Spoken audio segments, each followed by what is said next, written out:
Selamat siang, saya Dia Ratna Zulmi akan menyampaikan berita teraktual yang terjadi di seputar Sumatera Selatan dalam info hari ini, Sabtu di Palpos Channel.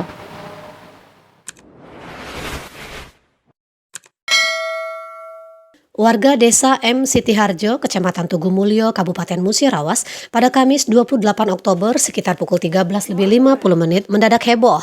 Pasalnya, di tengah guyuran hujan, mendadak ada suara benturan keras yang mengagetkan warga.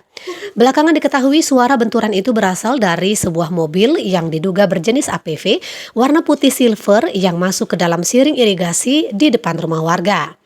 Pengemudi mobil diketahui bernama Eko Ganja Asmara, pegawai lapas narkotika Muara Beliti. Sopir sempat terjebak dan tidak bisa keluar dari dalam mobil. Korban sempat berteriak meminta tolong warga. Warga yang ingin menolong sempat dibuat panik karena kesulitan mengevakuasi korban keluar dari mobil. Berdasarkan informasi yang dihimpun Palpos Channel, korban sudah berhasil dievakuasi warga dan dibawa rekan kerjanya ke Rumah Sakit AR Bunda. Saat berhasil dievakuasi, korban masih terlihat syok dan kesulitan bergerak karena diduga mengalami patah bagian kaki. Kasat Lantas Musirawas Budi Harto membenarkan adanya kecelakaan tersebut.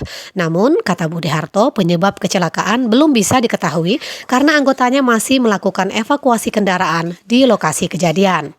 Mariati melaporkan dari Kota Lubuk Linggau untuk Anda.